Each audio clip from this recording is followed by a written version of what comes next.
Good morning, everyone. Welcome to the Dawn Patrol. I'm Cliff Krieger, your host. Sitting next to me is Dr. Bill Johnson from UMass Lowell. Our producer is John McDonough. We're hoping to get by Zoom or telephone Fru Nkimbeng, Mike Smith, and Eileen Delrossi, but they haven't showed up yet. Today's weather, I think, was good. It's a little crisp. We're looking at a high of 48, but sunny.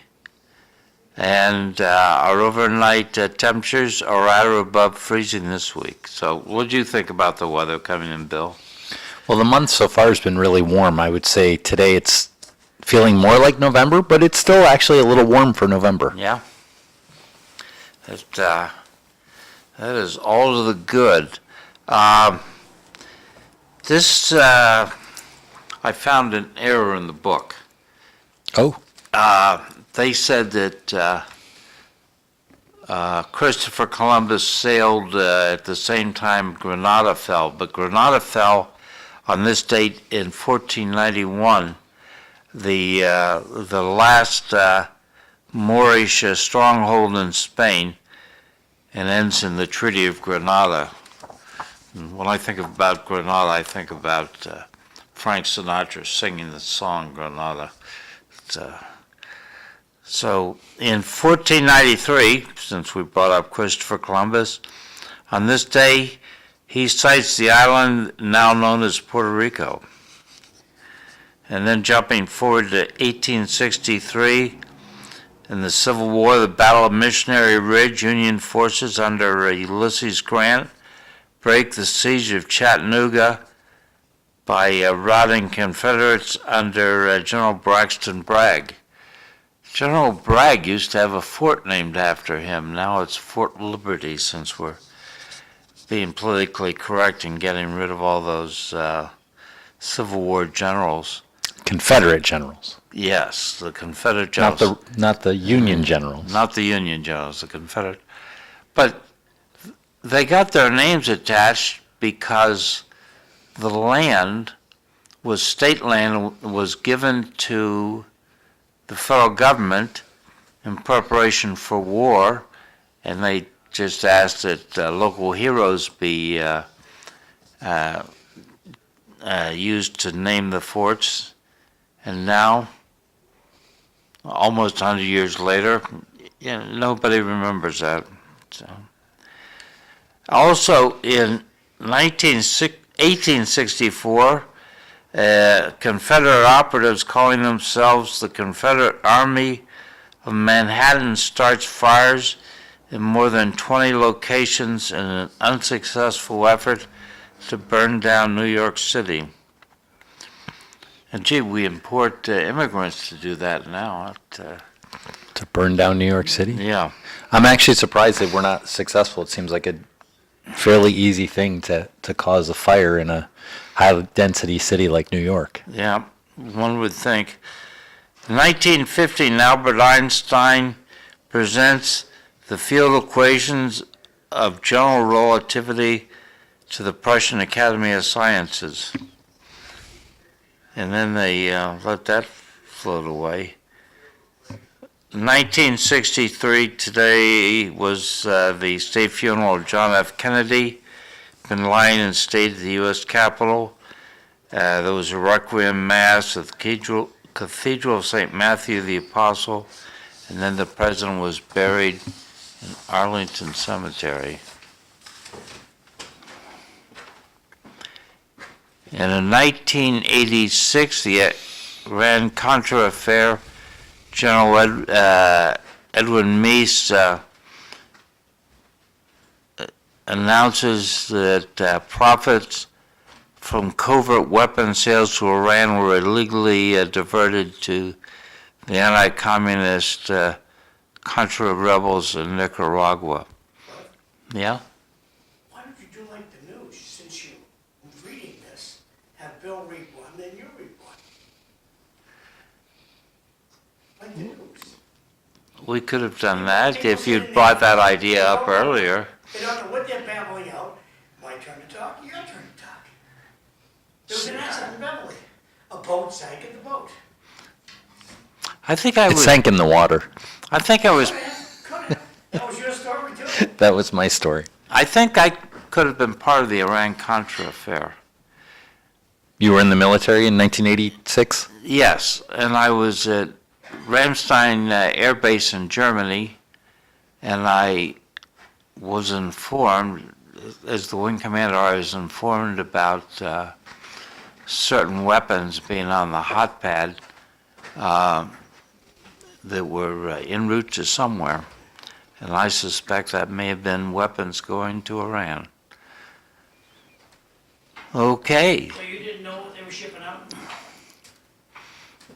In a general way, I knew.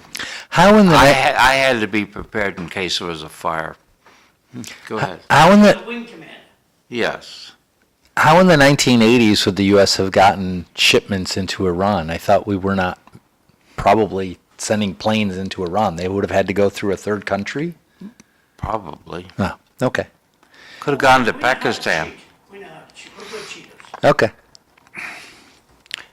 In 1944, passed away Kennesaw Mountain Landis, American lawyer and judge.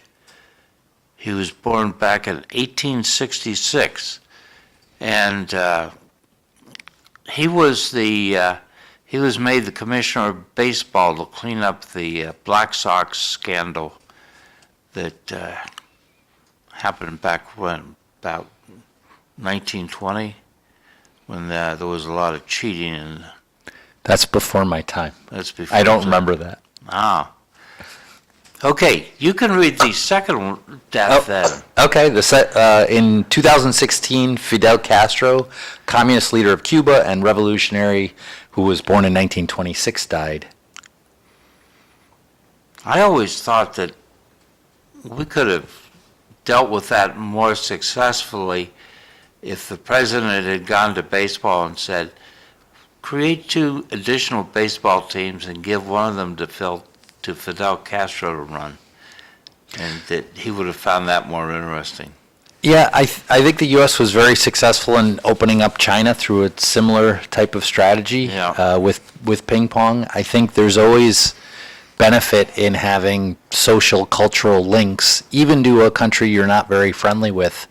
If you can open things up peacefully in that way, I think that's generally a good idea. I don't know if baseball would have worked in Cuba. Yep. But Fidel Castro was a baseball player. Mike's here. Hello, did- Mike? I didn't know Fidel Castro was a baseball player. So this is, Mike is talking, but we're not hearing him. No, he's not. You can't hear me? Now I can hear you. How are you doing, Oh. Mike? Good. I've been listening to you guys, so. How's the temperature down there? 54 degrees when I went out walking before the meeting this morning, so. We got 29 degrees and 400-mile-an-hour winds. Oh, that's not that bad. No wind here this morning, It is calm as cold. can be. It's windy out there. I don't think it's a stitch over 180 mile an hour All right, winds. okay, I'll give you that. I could have exaggerated. But it's not a good day to leave Little Cliff standing there waiting for the bus. Drive Little Cliff to school today. I think that's good for the kids to have to walk to school. Did you walk here? No, I drove How much walking are you doing outside today, Clifford? In my whole public school experience. No, today. John, I'm trying to convey information lived in to you. Are you California. prepared to receive You information? lived in California. I've lived in California. I've lived in Illinois, When you were a Pennsylvania, little boy- New Jersey. It was California. No, All right. high school was California. I'm just saying it's cold outside, drive your kid to school. Thanks. In my whole school experience, I rode the bus a week. And then I made 2 friends and we walked to school from then on. How many cars did your family have then? Well, when I first went to school, none. Okay, how many cars does your family have now? 2. Okay. How could you have a ride to school if you didn't have a car? I didn't have a ride to school. Okay. I either walked or rode my Now, bicycle. if your mother had a car, I bet you she would have drove you. No. My mother had a car and she didn't drive me. I grew up in upstate New York. It's as cold there as here. Yes, it is. And, Worse. okay, in some ways worse, depending on where, in some ways worse. So I always walked. What year did you graduate high school? What year did I graduate high school? That's the question. Yes, sir. 1991. Okay. Cliff, what year did you graduate high school? 60. I graduated in 70. So I'm surprised you walk so much, Bill. Why wouldn't I No, walk? Bill, I can tell you, I grew up in upstate New York, and I walked to school every day. Didn't matter. What year did you but I did- graduate, Michael? I graduated in 74. Okay. Outside of Fairbanks, Alaska, where we lived for 2 years, if it got to 40 below, then going to school was optional. That's because if you sneeze, it came back as little pellets and it poked holes in your snow, in your face. So, Isn't that true? If you sneeze and it's 40 below, it comes back as ice pellets and pummels your face. I've never experienced that. 40 below, don't sneeze. But he also didn't say no. Did you notice he didn't say no? He just says he's never experienced it. That's pretty cold. Now, Cliff, you know we're going to talk about the cabinet members today. Bill and I were having a lively discussion, Chat back and forth. we had a texting going on. John, Yes, Cliff. you didn't, when I asked you for topics, you didn't put it in there. How put- come you Well, don't? this I was- put hours into getting ready for this, It was a late development. and then you pay no attention. It was a late It was on the development. list, though. Late development last night. What time was it, like 10 I o'clock? don't Bill? care. 9 o'clock? It was like after supper. You want us to be texting at that hour? It was on the I'm list. still awake. I think we need to talk about the cabinet members today. I think we need to talk about show prep. But anyway, the first thing you brought up was the issue of where do we stand on war and peace. In my note says, the producer noted that it looks like war regions are ramping up killings and destruction, getting in their looks before Trump shuts them down. That's right. That's my take. What's your take? I think that the real issues are what does Vladimir Putin want, and what does Iran think he can get away with. But I mean, Putin's economy, I understand they've got inflation. Their industrial production of military equipment is lagging. He may be looking for an off-ramp. Do you think? I will say I saw an article in The Economist this past week that says the Russian economy is now focused on military action. They've devoted Yeah. everything to the war. That if the war doesn't end, it's very bad for them. But if the war ends, it's also very bad because they have to reallocate resources to other, purposes, and that's going to be challenging for the economy as well. So I don't, have specialized knowledge or information, but it was an interesting article. Like, they're going to struggle if the war ends. Russia's going to struggle if the war ends, and Russia's going to struggle if it doesn't. You also left out Israel. Israel is having a war as well, Oh, yeah. And Sudan. and Sudan. Well, Sudan's been having a war forever. I just want to comment, add in to what Bill was saying. Also, inflation is an issue in Russia because of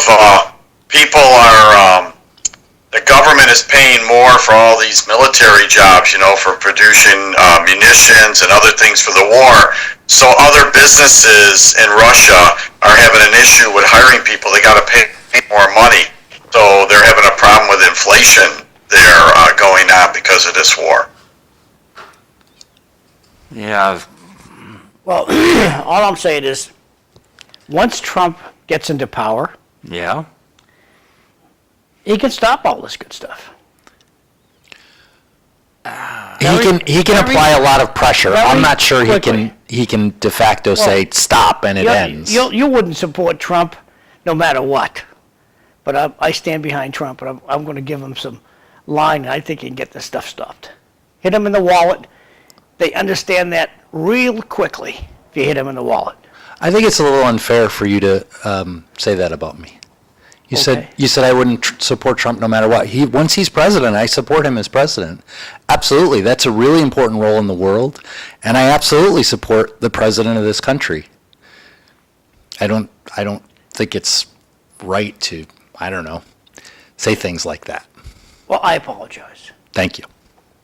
But I do think there's a limit to what he can do if people don't want peace. I agree he will hit them in the wallet. He has a lot of influence and a lot of strings to pull. But I think the Biden administration has been at least somewhat pressuring Israel, and Israel's not very interested in stopping what their actions in Gaza, and is in fact, I don't know, now on the northern border, doing things that are problematic as well. I think that Israel is dealing with a bunch of people. I don't have a camera I can put on me because my camera's distorted today. I don't know what happened to my camera. All it shows is my big mouth. So I don't know how to shrink that down, but I'm afraid to play with it because if I play with it, it might make the system. The system might fail. So I'm not going to fiddle with that. I'll fiddle with that after the show. But my thought is that on Russia, I was surprised to find out that the United States was paying for labs in the Ukraine to develop an agent that would kill all of Russia's wheat crop. We're scoundrels. Why would we do such a thing? I have not heard this. Where did that information come from? My brother. Oh. It came from where? My brother. Ah. My brother Mike. We've been hearing bits and pieces about secret U.S. labs in Ukraine for several years. Well, tell us about how the Australians are listening to all our keystrokes, Cliff. They're reading every keystroke, every phone call, every email. And how is that okay? How is it we allow the Australians to do that? Because the U.S. Congress will not take action. And why won't they? That's been going on for Since 1939. decades. Since 1939. And whose phone calls do we listen to in America, Cliff? We listen to people overseas, Brits, Aussies. Would you say that more properly? Where? The country? Brits, Aussies? We listen to England's phone calls. Yeah. Every text, email, phone call made in England is listened to in America. Several years ago, there was a brouhaha between the U.S. and Germany because the U.S. was monitoring Angela Merkel's phone calls. Yep. The Germans were not very happy about this. Well, we do it, and we're proud of it. Well, And I don't know if we're proud of it. I think the intelligence community would rather people not know that Cliff gave me a we're book doing it. called The Five Eyes, and it's how it's illegal for us to listen to your phone call. Without a warrant, yes. So we have the people in Australia doing it. They listen to your phone call, and they tattle on you. That's how it works. Yeah, you're right. And It's so- called Five Eyes. This is a big secret in the American public, so it doesn't surprise me for my brother to tell me yesterday that Putin was red hot mad when he found out we were paying for a lab in the Ukraine to kill all of Russia's wheat crop. So I think this is a little far-fetched. Okay. And the reason is Russia is a major producer, maybe the second largest producer of wheat in the world.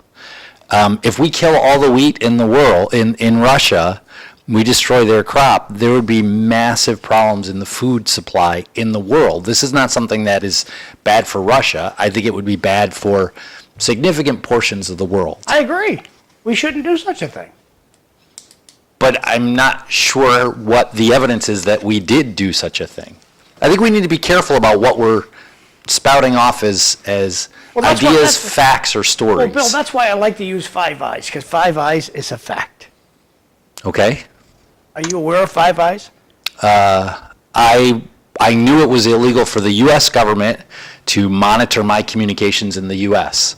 I'm not surprised that the technology has made its way overseas and other countries can monitor my communications Cliff outside knows the much more US. about it than I do. So, Cliff, would you expand on what Five Eyes is? Nobody knows this stuff.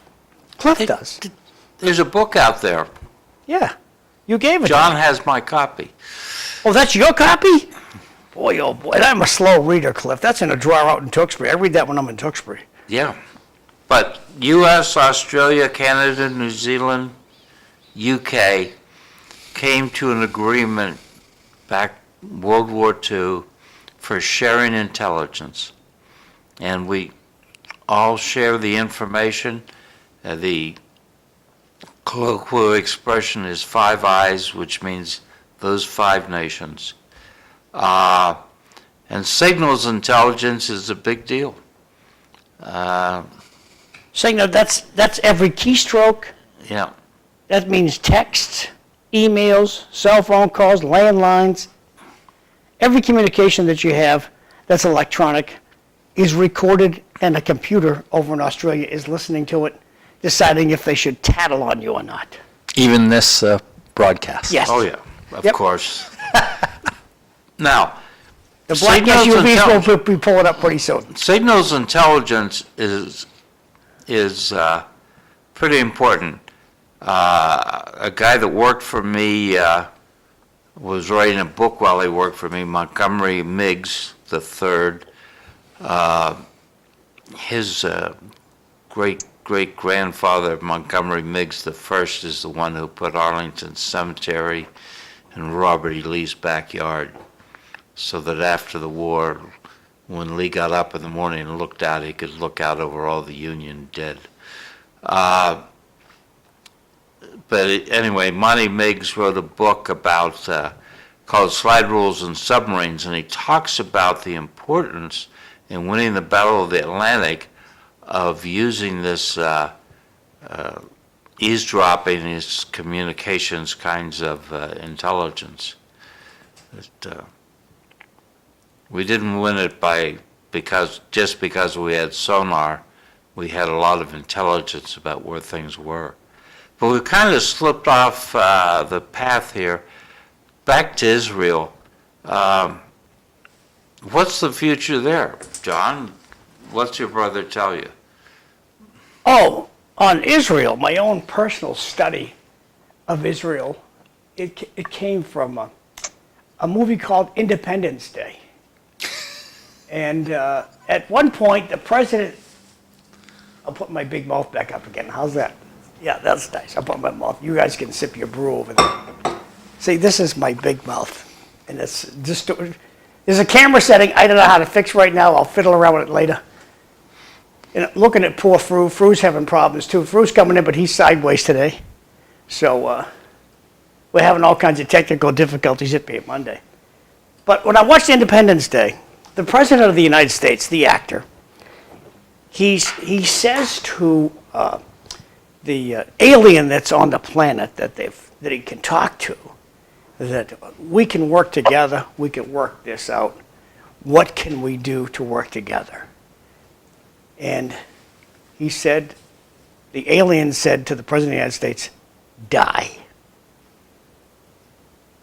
Die. And at that point, he tried to strangle the president to death. So that's the kind of hatred that's happening over in Israel. And that kind of hatred's not going to go away. One side's got to go. That's my take. If you watch Independence Day, tell me we should have let the aliens roam free here. I don't think we should have. I think we did the right thing. My take. So, Mike, you got any thoughts on this? What? Letting the aliens run free? No, about Israel and Iran and the Palestinians. Well, I thought it was interesting now that the International Court is trying to charge Netanyahu with criminal acts. I mean, the U.S. isn't even part of that court anymore. I just think that Israel knows where the source of Hezbollah and Hamas munitions and that are coming from, and I believe that Israel, they may be getting closer with Hezbollah, I saw, with a ceasefire, but with Hamas, they're not going to stop there until they get to the bottom of all those people running things. So Israel's made up their mind they're going to do this until they're satisfied they've gotten to what they want. And I don't think it matters what anybody else says. So I don't see that ending soon unless they can get rid of all those people in charge of Hamas. They've made it very clear on that. So, Fru's up. How are you, Fru? I'm fine. Good morning. Good morning. So, I had a special topic for you because Friday the previous week was the anniversary of the beginning of the Berlin Conference of 1884-85, which was the Europeans getting together and deciding how they were going to carve up Africa as colonies, and I thought I'd ask you if you had a thought on that. Well, yeah, but the question I'll ask is, but what prompted the partition of Africa? Was Europe a stable, progressive place? Not particularly. Before Europeans went to Africa, how stable was Africa in terms of development? Having the first University of Timbuktu, having the pyramids, and all those other civilizations that have been in North. If you would, if everyone reads the truth, we will know that before the Europeans went there, you had the Napoleonic Wars, you had Prussian-Austrian Wars, you had most of the Austro-Prussian Wars, and the Europeans were fighting amongst themselves. So it was really a mess over there. And when they went to Africa, they saw stability, they saw abundance and everything. And I believe then the civilized people then welcomed them, but they didn't come with good intentions. How can you come to people, someone house you in one room, and then you get up and take the whole room and make a decision to take his whole house without sitting on the table with him? And it is the perpetuation that the West has always have as if they are the liberators. They are the ones who have brought civilization. They are the ones who have brought this. Africa is backward. So until we educate ourselves and really appreciate what Africa has done in terms of democracy, development, and everything, no one can really comprehend, and that cannot really come from the West. And I believe that, I mean, if you go to Europe, there is a certain place, I think in Germany, whereby one side of the house, because of a line, one side of the house is another country. You cross to another room, is another country, because of these imaginary lines that they drew. So you saw what you see what the partition of Africa did to Africa. Yeah. I was wondering, Can I just say this, okay? What happens over there, Fru? Egypt, I mean, you throw in Egypt, Egypt has a very stable government. A lot of the governments over in that general area are crappy governments. It's all about the elite are going to get richer, and they're going to keep pushing their population into the mud. And that's the biggest part of the problem is you have a lot of crappy governments over there. Can you speak to that? I mean, Egypt's they got their government, they have their problems, I'm sure, just like the United States. but it's a lot more pleasurable to live in Egypt than it is in Kenya.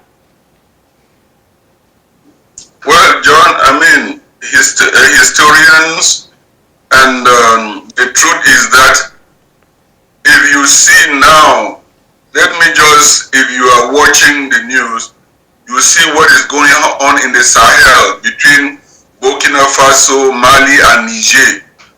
Ever since they kicked the French out, you have not watched any CNN about instability in that place. When you have your own country or you have your house, as I said, someone comes in and his intention is to take over your house under the guise that they are going to maintain peace, but they are looking at what you have. Do you think they will ever make you stable? They whatever, I know, yes, as you have mentioned, there is no perfect place in the world. But when you rely on someone who is envious of what you have, who thinks that what you have doesn't belong to you and you cannot use it, and under the guise of peacemaking also, and you see that there can never be stability there. So whatever you are saying, John, whatever you are saying, I would say that go and read. It just makes putting that you are not reading and thinking that there is instability over there because there's stability over in Europe. There is stability over in Europe because they are united to go over there and destabilize, because Europe cannot survive without the raw materials coming from Africa. Fru, about 6 years ago, you would, it was hard, but you got us video from Cameroon of the Cameroon government killing pregnant women out in the field. And that was episodes, and we put that on week after week to prove of the wrongdoings that happened in Cameroon. And I'm sure you remember those days. I'm sure you still have a crappy government there now. And how does a population get rid of a crappy government? That's the real problem. John, that's a big question that I'm telling you. If France get out of Cameroon, the natural resources since independence in 1960 under General de Gaulle, they said any raw materials that are under the subsoil of Cameroon belongs to France. Cameroon cannot trade with anybody until the French. Cameroon cannot be stable if Cameroon wants to assert its own independence and be stable. That's why I have just asked you, ever since they drove France out of Niger, out of Mali, and out of Burkina Faso, have you seen any CNN reporting about jihadis and all those areas in that area? That's how I can answer your question. Within in Cameroon, like I was selling those pictures, they come there, they find Cameroonian sympathizers, the leaders in Cameroon. The dictator who was there has been there for 40 years. He was educated in France and studied in the seminary. Well, I'll answer this way. I'll end it this way, okay?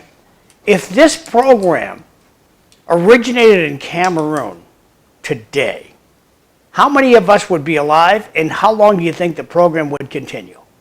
This program. 1 minute. This program. 1 minute. Yep, there you go. So how would you? So I don't expect to see somebody to risk their life to tell the truth about what's happening in Cameroon in 2024, because they're going to get killed. The government's going to kill the person. Oh, not the government. Well, somebody with a black hood and a black SUV is going to roll up and kill the guy.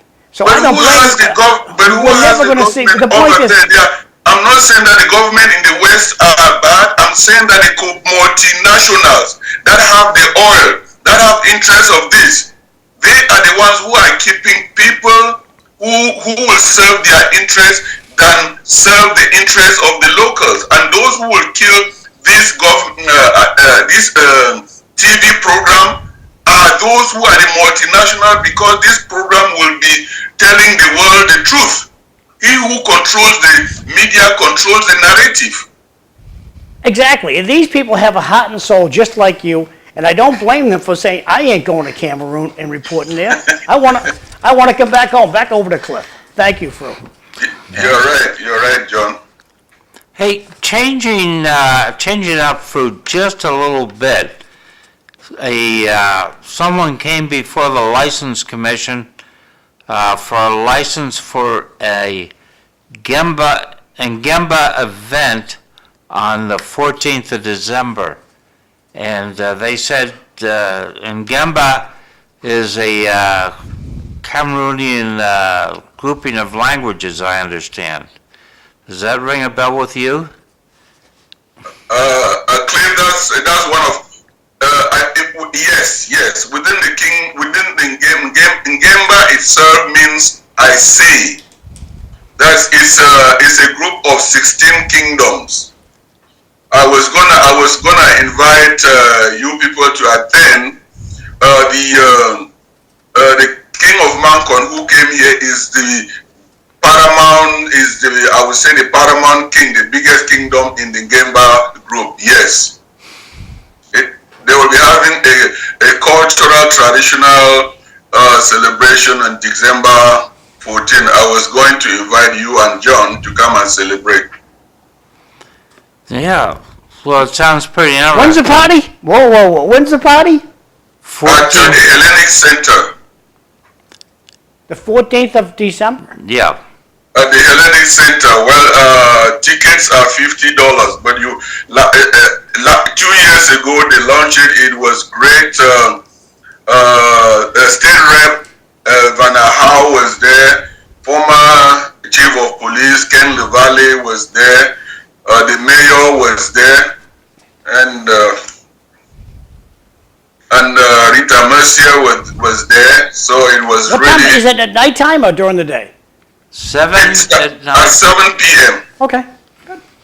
Thank you. I'll be there. Okay. So, there we are. John wants to jump ahead and talk about the cabinet. What do you think about the cabinet, John? Or maybe what I should start with is... Start with Bill. Bill started this.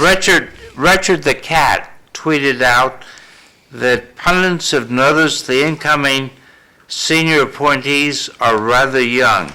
This is characteristic of a changing of the guard.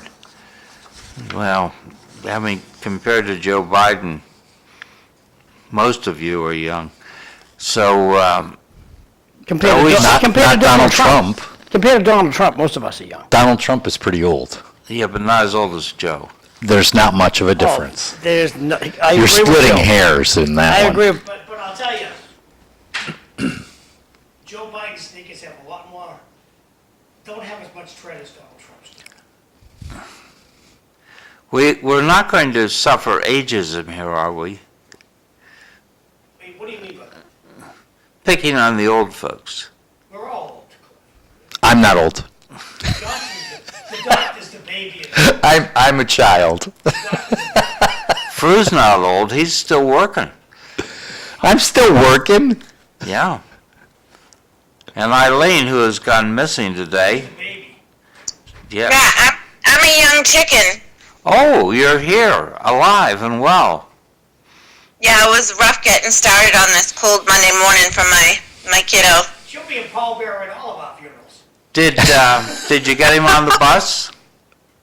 Yes, when you guys were talking about the cold, I wanted to tell you a funny story. This past Saturday, his youngest brother was over, and his two friends, and I had an appointment at 10:30, and I talked to my mom, are you good with them being in the house? And she said yes. I guess they were horrible and didn't listen to her at all. So then I had to come home and take my mom on some errands. So I'm like, you guys need to go outside.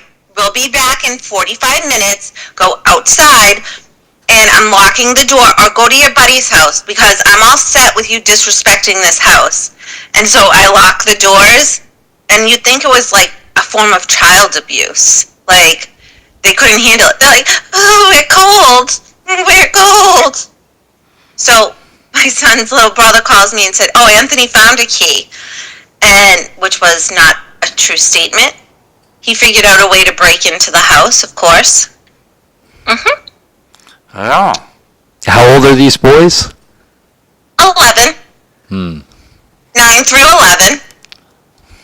Boys will be boys. Well, that's true. But yeah, and Saturday it was windy, but it was nice still. It was like the first time it was really kind of chilly. Well, to Cliff and the doctor over there, it's 32 degrees, and the wind is pretty stiff. Look at that flag is in front of the Rogers School, right across the street from the studio here. And that's a pretty big flag. That's a 4x8 flag. And it's pretty active this morning, so I think you should, because if your son's name is Cliff, make him actually pull the car.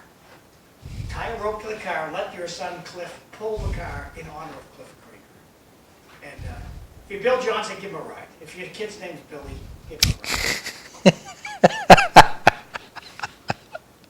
Back over to you, Cliff. Thank you. It's cold outside. Wait a minute, I just want to make a comment. What Eileen was talking about, you'd think it was a form of child abuse. I saw a news story this weekend about parents that people were going, a mother got arrested because she wasn't walking her kid down the street or let them walk to the store by themselves. So, I mean, you're kind of joking about that. It was a 10 or 11-year-old going to the store to get something. And I remember when I was a kid, 10 or 11, my parents would send me over to a couple blocks away to the store to go get milk. They'd give me the empty glass containers, 2 half-gallons, and go get the milk. They'd say, here's the money, go turn in the old ones and get the new ones. I remember riding the bus with my brother by myself at 10 or 11 to go to the CYO. So, I mean, you're kind of joking about child abuse, but there's areas where people are going after parents because they don't think that they're, they need to be around them even more. Kind of crazy. I remember the first time we lived right across the street from a beautiful park, and my son asked to go over there by himself. So he was like 9.5, maybe 10, and I got so many calls like, do you know Anthony's here by himself? I'm like, I know. And then I walked around the park. But like, what age do you release that type of kind of responsibility? Our kids aren't going to ever learn to be responsible if you don't start letting them figure it out for themselves and you keep filling in the blanks for them.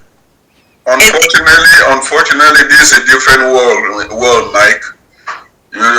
Kidnappings and everything, that is what making people, because when it happens, all of us will cry.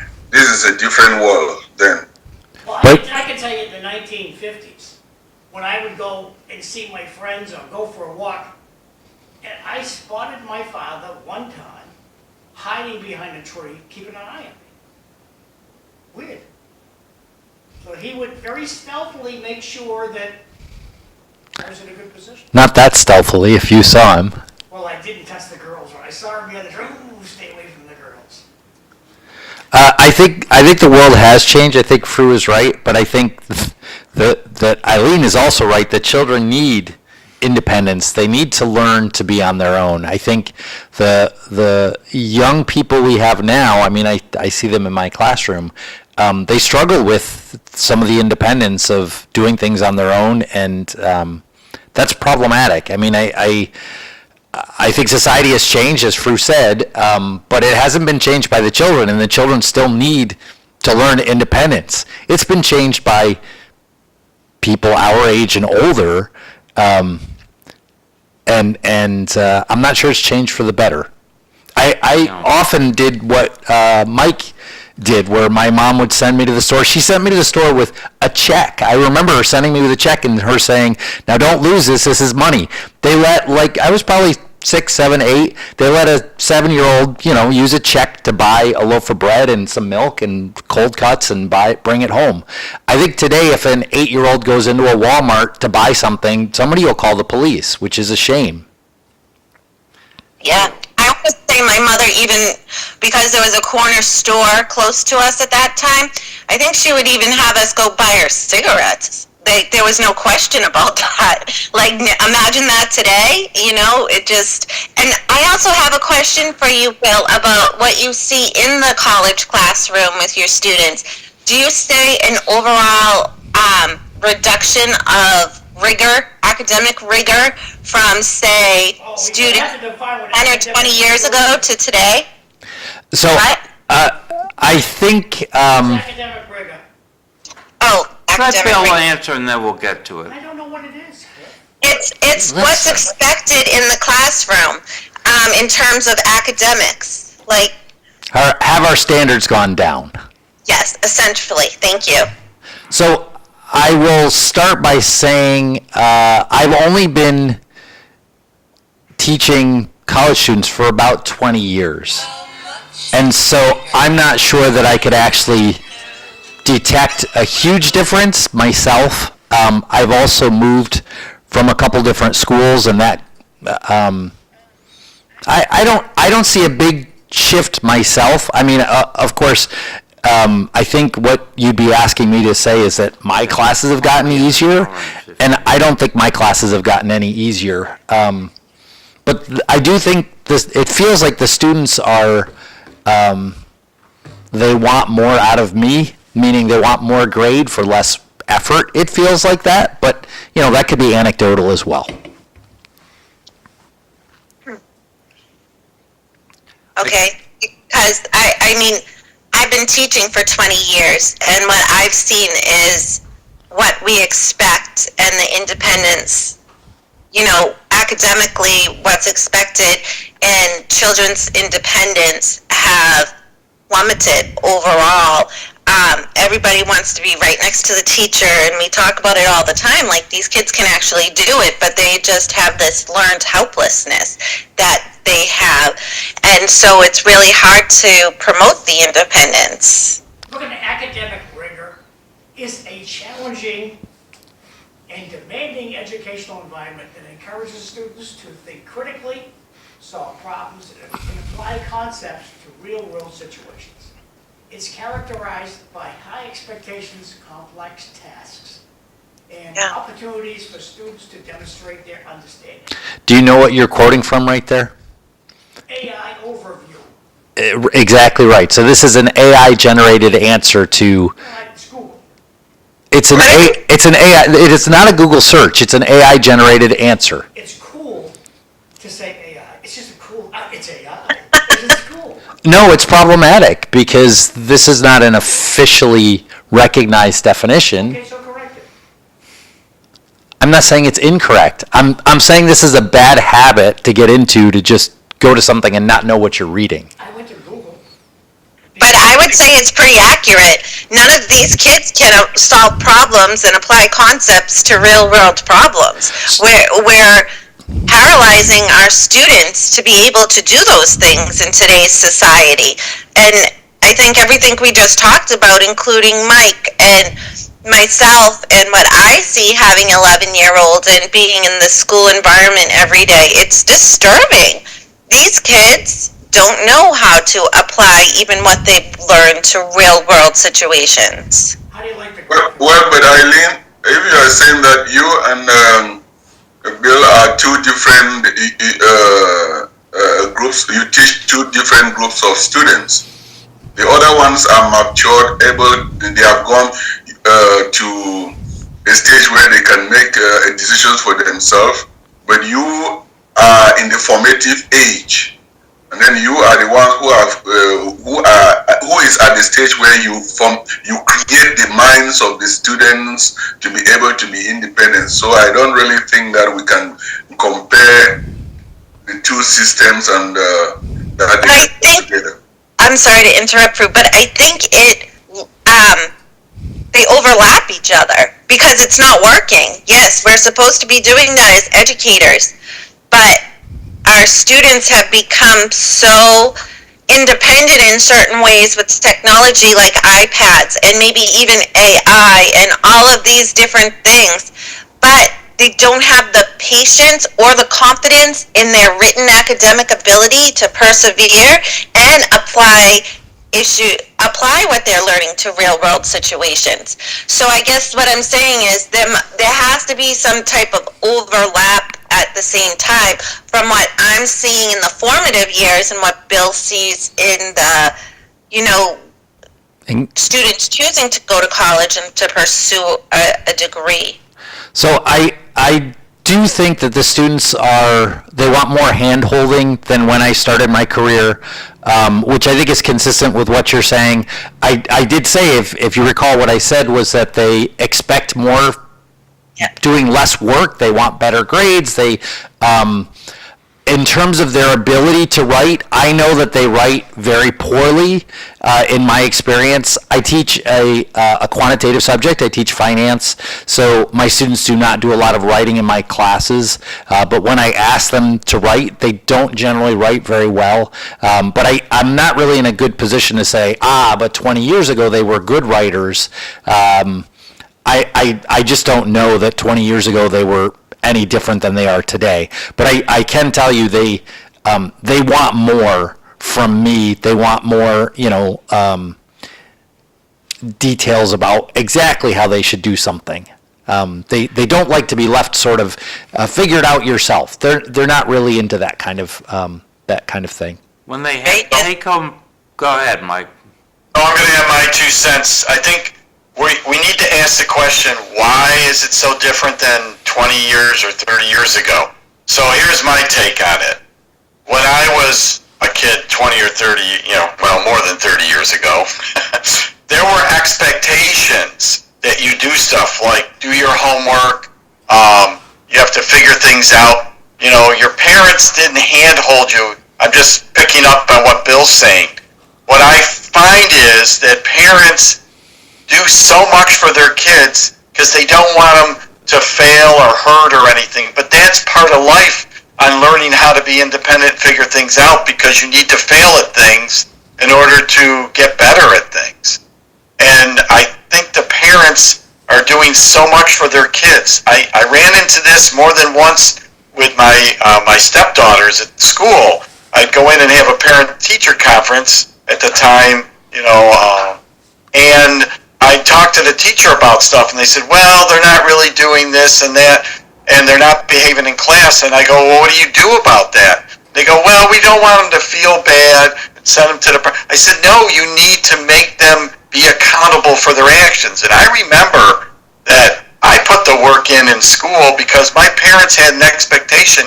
You do your homework, you figure things out. My parents didn't handhold me on how to do everything. You had to learn how to figure things out. And I think parents are so afraid of their kids failing with all the emotional stuff that goes on with social media now and all that pressure, is that the kids, they're not allowed to figure things out. They're not expected to do things. So by the time they get to you, Bill, in college, the parents have done so much, going to teachers, making my son has to take the test over again so they can get a higher grade to get into a better college, that they haven't had a chance to figure things out on their own. So that's why they're coming to you for more, because they've never had to have the expectation to do things and put the work in. And my brother was a professor and a vice president at a college, and we used to have these discussions, and he says, the kids just, they don't seem to understand that these young adults, that you gotta put the effort in yourself. Nobody's gonna handhold you. And then when they get a job, and all of a sudden there's expectations, they don't know what to do. So I just think that our parents, at least my parents, less interference on hand-holding you, and that's why we figured things out, because we had to. And I think the parents nowadays are just not letting the kids fail to learn, to get better from that. But I think we need to be careful, right? If we say, well, it's just parents are doing things wrong, that's not really a great answer, because if I were to raise my child the same way I was raised, as I said, I think if I sent my 5 or 6 year old, parked in the parking lot and gave my 6-year-old a $5 bill, told him to go inside and buy a half a gallon of milk, I don't know they make it back out to the car. Someone will stop them, and that's not my child's fault. I think that's a perfectly legitimate exercise for me to park in the parking lot and send my kid inside at 6, 7, 8 years old to go get a half a gallon of milk. It depends on the kid. Some kids are capable of doing that. But I don't think a 6-year-old makes it out of a Walmart with the change and the half a gallon of milk. I think somebody calls the police, and then that's not really right. Well, that's a fair point, Bill. I agree with that. I know things have changed, but I'm talking about from the educational point, because this is where this whole conversation started, was from the educational point. And I'm more gearing my comments towards that. And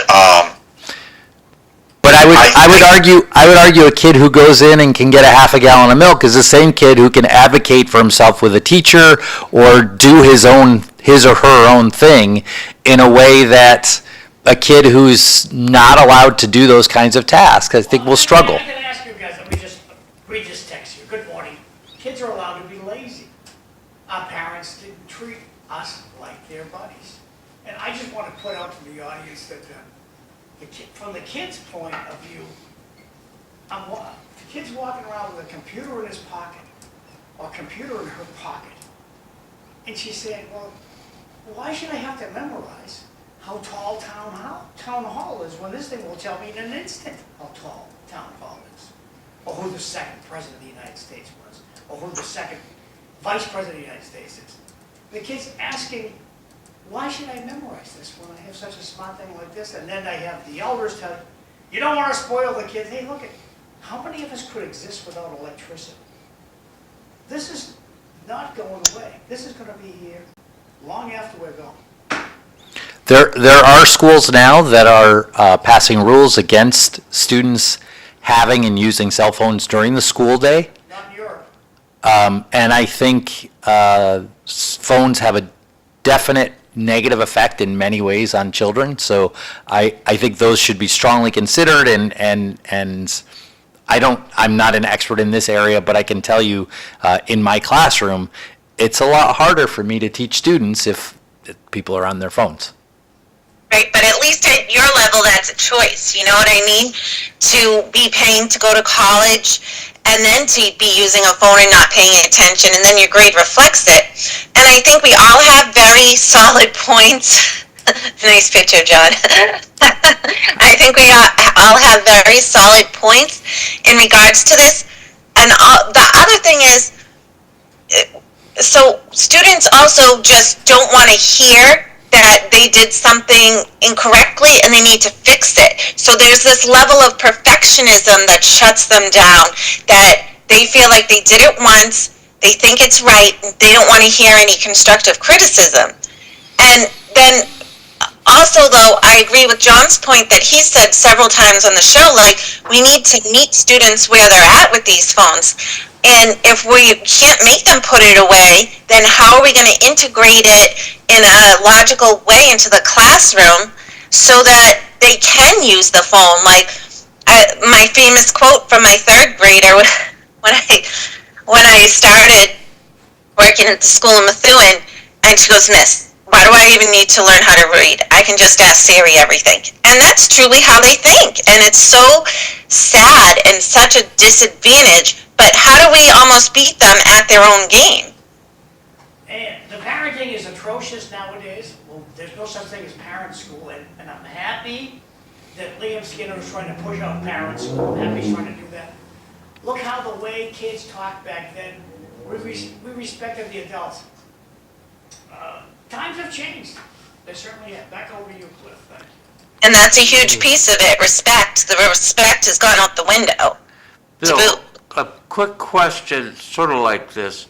Yeah, but that's that respect thing is not all over the country in every place. There's still places that kids show respect and that they're not arguing with their parents all the time. I just think it's how they're the environment they grow up in or what they're allowed to do. And that comment from one of the people watching us about being buddies, I think I don't know where that mindset came from, that you have to be your kid's friend all the time. You just need to be a parent and learn and teach them how to survive on their own and how to be independent, because that's really our job.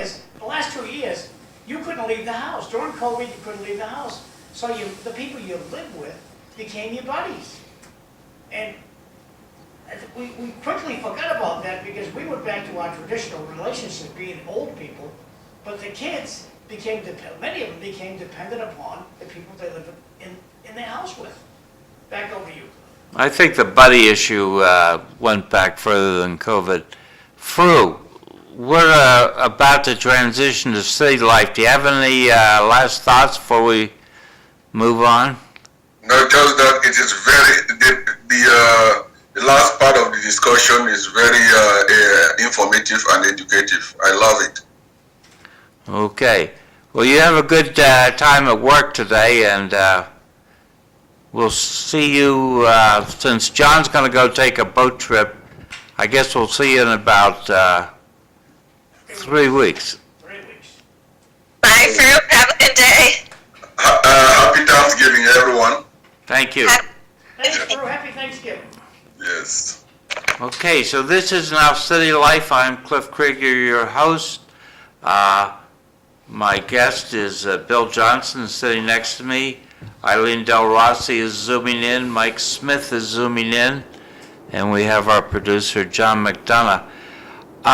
Finishing up on the what went on during the Dawn Patrol, Bill, how did... well, no, let me preface this by, I saw where out in California some college and university professors were saying that students had anxieties about the election. Did you notice any student anxieties over the outcome of the election? I did not. I would, I can't say it. Obviously, different people have different experiences, different schools have different. I would say my university is sort of unique. We educate a lot of first-generation college students. They're thinking about very different things than, say, students at a Berkeley, just to pick a school. So that could be part of the fact that I'm not seeing this with my students. I have a significant portion of my students who are also working. They're very busy students. They probably care about the election. I encouraged every one of my students who could to vote, but they probably have, they're very busy with work and life and family and those kinds of things. So I did not see that. Plus, you've got more commuter students, right? Yeah, I'm not sure the percentage. I'm not sure how high it is. I don't think it's enormous, but we do have commuter students, which not every university has. I remember during the Vietnam War, there were a lot of demonstrations, but at our local college, Long Beach State, there were no demonstrations. There was a nascent demonstration, and the football team surrounded the kids and suppressed it. And that was it. Not much else happened. From the audience, we got smacked when we talked back, not timeout. Interesting point. Okay. Which was more effective? In 2024, which is more effective? See, nobody walks over to back when I was a kid. Well, it depends what you're trying to When I was a kid, accomplish. you didn't- If you want the if kid your to TV shut up set- and be quiet, then smack them. But that's also against the law. You recognize that that's against the law to smack So- kids. Not with reasonable force. According to the DCF handbook, I read it. As long as you use a reasonable amount of force to correct your child, because we have to be trained every year, and that just I was like, you know what? That's the only way I learned. Yes, no, that was it. Honestly, and that was a hard no. But I agree, every parent is afraid to discipline their child. Even when my son's little brother's mother came, that I was like, they have to start figuring it out themselves and start being uncomfortable, because their behavior was dead wrong today, and it's fine that they're crying. They'll figure it out, because at the end of the day, and that was only because we told them like their behavior was horrible and their consequences. You know what I mean? And they're crying and deflecting. Well, you locked us out. I'm like, yeah, I did, because you were acting like jerks. But at what point, like, when this whole soft, fuzzy thing's not working, like, what point do you have to give some hard love and be like, you don't want your child to grow up and be completely ignorant to life and the fact that we as parents are put in a situation where we don't know right from wrong and are afraid of, having child services involved or anything like that, because anybody can file on anybody today for any reason. So parents are pigeonholed into the society of what are we supposed to do? But if your child's crossing the street and they're just not even looking or going either way, and you scream and they don't say and they're not responding, you almost need to like grab their hand or grab them almost with reasonable type of force and say no, that's the thing that we don't do anymore, and that's why our society has become so scary today. I'm presuming that the person who wrote that, so this is a comment that a viewer wrote, typed it with their computer and sent in the message. They sent a text from the audience. Or a text from the text, audience, yeah. So when they say a smack, I'm assuming they mean a hit to the face. And if that's what they mean, Could have I'm been not a slap sure. on the hand. Could have been a ruler across your knuckles. Okay, so if you open it up, I don't know. But if you're smacking a child in the face, I'm not sure that is a very emotionally. I never saw that. Never. Okay, well, Maybe Cliff did. They're using the word smack. I don't know what they mean precisely Well, by that that. was an exaggeration, Bill. Okay. But that's, There was I'm just saying physical- what they said. It sounds like an unreasonable thing to hit a child in the Our face. electronic colleague, Bobby Hoey. When Bobby Hoey comes, he can speak of getting smacked around in school. And I'll ask him specifically what happened. But what I like to use for an example is back in the 1950s, 60s, 70s, right through the turn of the century, if there was something wrong with your TV, you walked over and you gave it a good bang. Correct? You don't do that with a big screen TV. Why? Because it's not effective. And back in the last century, it was effective. That little smack on the knuckles or whatever, and you pulled it back, pulled your ear. The nuns were great for, oh my God, I remember my ear got pulled several times. But that stopped the malarkey instantly. 2024, but there is that's a not the cost. case. But there is a cost to this physical, the use of physical force when it may not be necessary. Well, Bill, disruption of disruption of the classroom is my big problem. When this kiddo disrupts the classroom, it's not okay. He or she has ruined the class for 15, 20 kids. Ruin the class. You've ruined the. So what payback is there? Oh, you get timeout. That's how we do it. That's not right. Well, so he got to go out in the hallway and play with his phone. I'm not a classroom teacher, and I wouldn't presume what tools Eileen needs. What do you do with a kid that acts out? It depends on entirely on the context, right? Okay, is he hurting someone else? Is he hurting himself? You're in class making a point, Okay. and the kid decides to fart out loud just for laughs. What do? It depends entirely on the context, I just right? gave you. You're teaching a lesson. He's never farted again. He's never caused a problem. You ignore it and you go on. You can't punish a child because he has a bodily function. Someone else sneezes. You're going to send him out of the class. You're going to grab him by the ear. The context really matters. Eileen is the person to make this call, not me. No, I don't I'm teach. asking- I don't teach little children. So Bill, this is a different. You teach young adults. Yes, I will tell you. I'll tell you a story if you want to hear a story. Love to hear it. I had one student who, he said, you have to send this guy out of class. This happened. I still can't believe this happened. I walked into the classroom and he said, you have to send that guy out of class. I said, I'm not sending anyone out of class. Well, he stabbed me. He punched me. Sorry, he punched me. I didn't see anything. Look, you guys do whatever you want. If you need to go out in the hallway and fight, that's fine. Just don't disturb my class.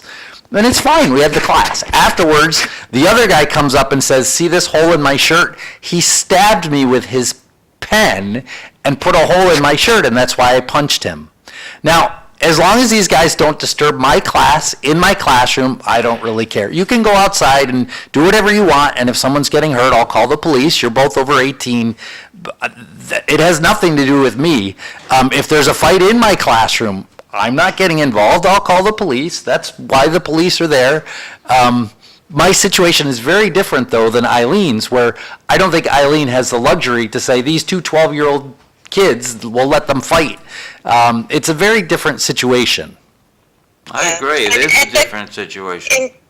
In terms of the bodily functions like farting, because I teach middle school mostly, and there are some smells, I have this great blueberry scent, and I tell my students that usually before they have to fart, that they usually have a feeling in their stomach, so maybe to get up and maybe say excuse me, so at least, or ask to go to the bathroom, and then I spray my great blueberry stuff.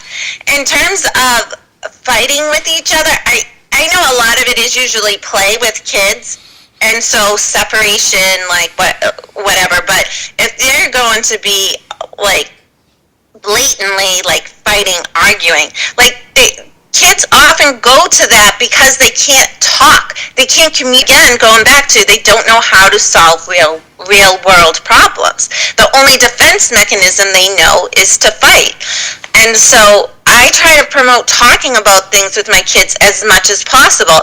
And going back to just saying, you know, I'm sorry, maybe I shouldn't have done that. And a lot of my students, that's so foreign to them because they've never been taught that, or to realize that there's another option. You know what I mean? Like our kids, our society has become so broken across the board. You know, it's hard because you know your kids, like I know my students very well, and none of them have a bad intention in their bone. They are just trying to survive this world, and sometimes they don't go about it the right way because they haven't been shown the right way to go about it, or been taught the right way to go about it, and they need just in the moment explicit teaching in that. And I think that you're doing a great job to give that to them. Thank you. The thing I worry about is teacher violence. I remember 4th grade, I had a teacher bite me on the arm. See, in the old century, in the old days, they bit the kids. Why'd you get bitten? Oh, I don't know, I was apparently acting up a little bit. I don't even remember what it was about. She bit you. Wow. I just think of today, all the laws like that, like they would have to go to make sure they don't have rabies, right? They'd have to make sure they had a tetanus shot today, like everything today, what they would have to do in that case. I mean, but I was watching yesterday, I was watching the movie, it's called Walt Before Mickey, about Walt Disney's upbringing and like how he wasn't into school at all, and he would just, you know, be, you know, scribbling and doodling and drawing his animals on his notebook.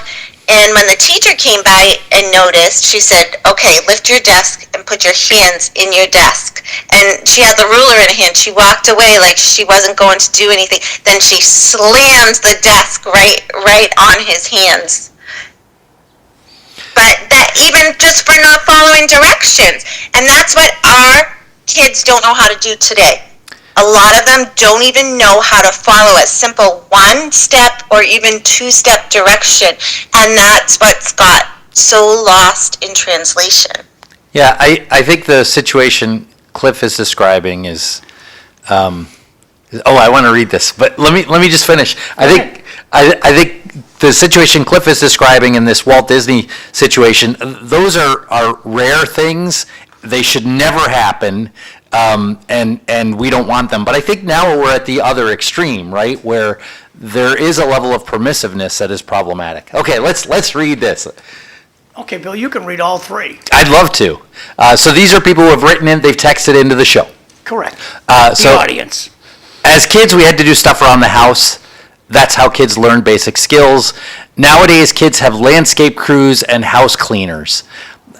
I don't know if that's universally true, but certainly true to some. My kids grew up cleaning the house. Home run, John. Come on, Bill.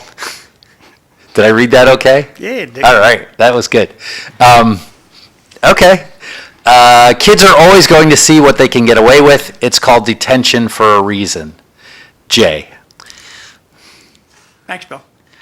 Nowadays, you can't do a detention unless you change your schedule so that you can keep that student for detention and call the parent, make sure it's okay with the parent, and arrange the parent to pick the student up, because we cannot inconvenience anybody with any type of consequence for children. Yeah.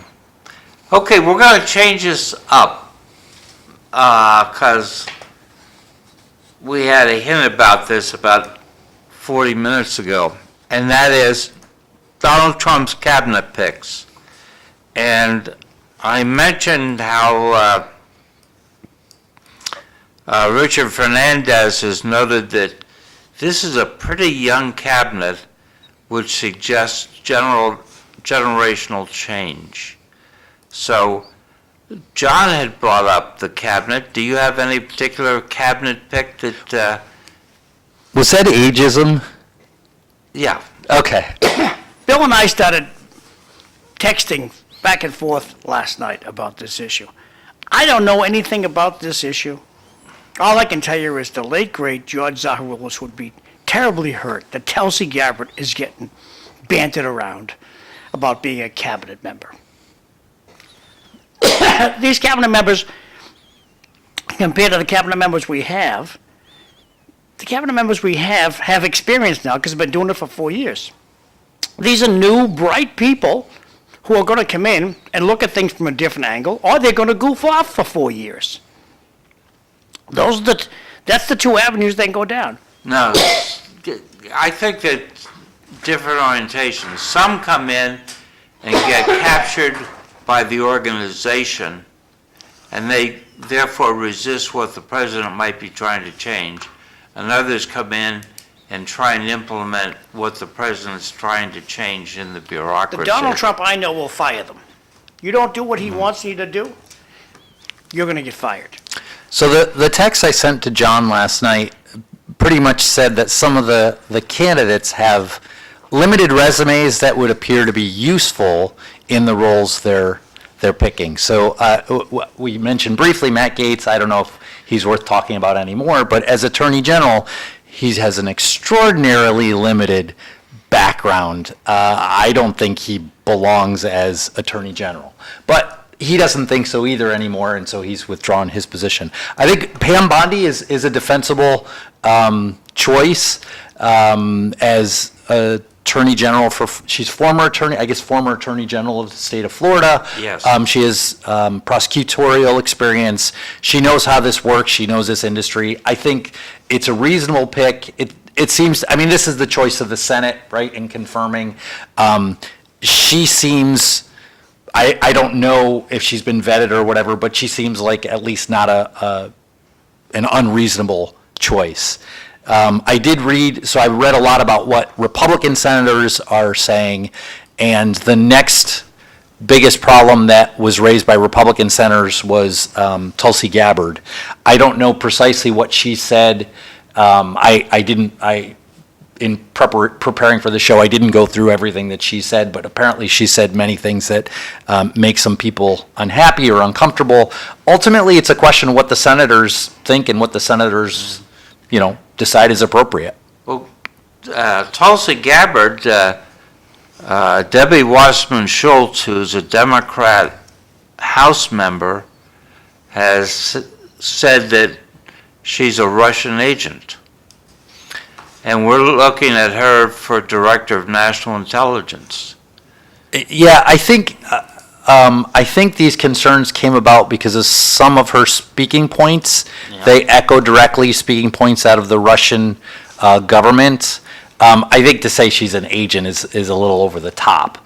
But I do think she should be vetted thoroughly, and obviously, if she's an appropriate pick, she Okay, should be looking on the screen appropriate. right now, look, these characters that are on your screen.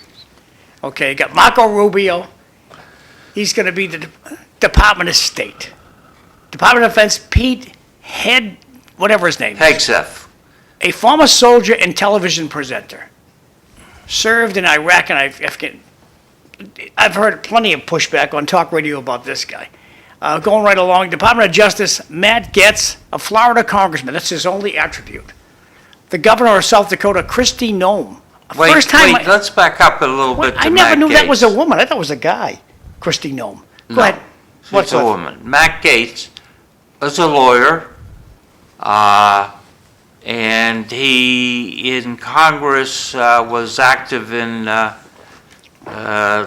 taking a look at Department of Justice. He thought Department of Justice was screwed up.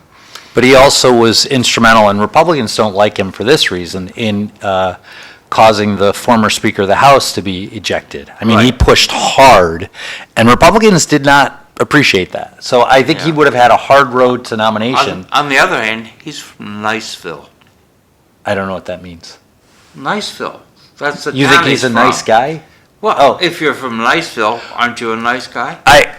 I think he's also, he was in the midst of a complete scandal in the House over ethics, taking drugs. I don't know that they'll ever release, probably they'll never release the ethics report now, but, you know, he's a DOJ problem. ended their investigation. But not Congress. Now Bill's turn to read.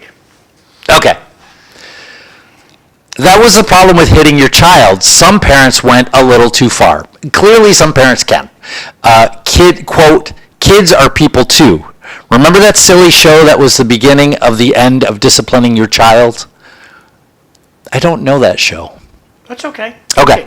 And another person wrote in to say, it's now become a fight against the lobbyists. Did you see what the junk food lobbyists are doing to RFK Jr.? 90% of the food at the grocery store is junk food. They're fighting hard to keep the poisons in our food. I think we need to spend some time on RFK Jr. too. He's got his own set of issues. So, He's a wild and crazy guy. Thank you for the viewers for writing in, though. It does help with the show. I don't see Kennedy's picture up there. Yeah, I don't see it either. Maybe it's down below, but he's definitely worth. This is off Twitter. I went to look. I just searched for candidates, his picks. I didn't know he's got 40 picks. There's 40 cabinet members. It's not only cabinet members; it's chief of staff. There's other appointments he has I to think make. it's like 250 appointees. He's got 250. To Has be he called you confirmed. yet, Cliff? I don't know 250 people I could appoint. But he now, called you, like Bill? chief of staff doesn't have to be confirmed. There's, Yeah. but he's got to pick a lot of people. The transition is big, right? I mean, the U.S. government is a big organization with a lot of people that have to do a lot of things. All the ambassadors have to be confirmed. Yes, they do. Well, Yep. I listened to one report early this morning of a guy cackling that last time around Trump didn't think he was going to win, so he wasn't ready. And a lot of his cabinet never got changed. I don't know how much truth there is to that gobbling this morning, but much of his cabinet didn't get changed last time. He kept the people that were in place. No, his cabinet turned over. The president always chooses his own cabinet. Based There may have been other on what this guy said, almost always. James. there may have been other administrative officials, but the cabinet got Yeah. turned over. But this time he knew he was going to win. He's got his picks in place, and that's what you and I were battling on. We were texting, not battling. We were texting back and forth. And I'm all for looking at something from a new perspective. And since Trump was on that TV show, he's going to fire people. He has no problem with firing people. You're not doing. And I'm going to, if I hire you to find a new roofing material for me, and you come up with me, you sit around for 6 months, you say, I'm going to use slate. That's not a new roofing material, Bill. That's been around since before you were born. You're fired. So Okay, if so you you're don't- reading names, John. Go ahead, Cliff. Read the names. Well, should we talk about them one at a time or just zoom through all of them? I'm not sure. If we get down too low in the list, Steve Witkoff, Special Representative for the Middle East, I don't know anything about him. Neither do I can't comment intelligently. But if we start at the top, I can at least say something about some of these people. So my preference would be to start at the top and talk about each Bill, one of you them. got a question already. I'm going to put it up on the screen for you. Oh. You're going to love this A one. question for me. Excellent. Yeah. You can see it. RFK issues. Please explain, Dr. J. So RFK has made not only questionable but untrue claims about vaccines in particular. Oh, wait, how do we separate that from Dr. Fauci? Because Dr. Fauci is not Ooh, that was a hot is phone. not up for appointment to a cabinet position in That the was a Trump harpoon, Cliff. administration. Very good. Where were you for Dr. Fauci, Bill? Did I defend Dr. Fauci's false claims? Is that what you're accusing me of? No, but No, I'm Okay. asking. No, but Okay. you didn't crop up and say Dr. Fauci stinks, like you're saying So Kennedy stinks. during this time, I was not in the studio. That was during COVID, and I didn't have a lot of opportunities to come and hang out with you guys. We severely missed you. I'm sure you missed me. You didn't know me then, but you missed having me. We would have had a good time on Zoom. So yeah, I think that the big issue is RFK Jr. Robert Kennedy has made some he's made some questionable claims, health claims, but also some false claims about vaccinations, and putting him in charge of a large health organization where we know the effectiveness of vaccines. We know the measles vaccine is effective. It saves lives. We really have to be very careful putting someone who's skeptical about the effectiveness of vaccines that we know are effective in charge of this enormous. And it did kill people. Cliff, you got a pat on the back. Thank you very much. Grand slam, Red Dog. Big Red Dog. That was beautiful. But there are questions about the current vaccines. So to be fair, I'm not criticizing anyone's statement about COVID vaccines. That's not what the question is. We need to be very careful. COVID vaccines were developed very quickly. There was not a long time for testing efficacy because of the concern about this disease. The statements RFK has made have been about other vaccines that we know are effective and prevent disease, and they're safe. And those are the issues about RFK. Do you to be think clear. he's correct when he says that we have trouble with the additives to our food? I think the FDA has been influenced in ways I may not be comfortable with. The U.S. lets additives be added to food that are not legal to add, for instance, in Europe. Why is that? I think that's a reasonable question to ask. It's not the case that something is safe in the U.S. and dangerous in Europe. So why is it okay in the U.S. or not in Europe? I think those are reasonable questions to ask. And if they're because of lobbying or things like that, then we need to think very carefully about that. And I'm okay with a warrior who wants to take on those interests, or say, hey, let's push back on these and make sure these preservatives are not a problem. We have, a huge amount of plastic in our food, in our processed food. I think those are things we need to think very carefully about. I think that the COVID virus, the COVID shot, whatever it was called, had a long-term effect on the human body. Well, we'll know in the long term, won't we? I think it had a long. I don't think it was Yes, tested. I don't think it was we will. tested properly, and you won't be smiling about the effects of it in 10 years. We'll know in 10 years. Well, the big question is, what's your blood type? A negative. Yeah. You're gonna It'll die. be a bigger deal for you than me. I'm O.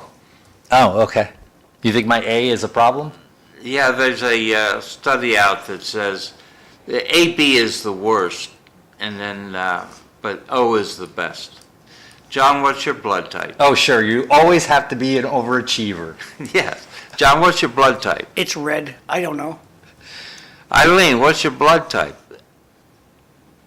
My blood type is A positive. Mike. She has an A plus. Now that's an overachiever. Yeah. Mike.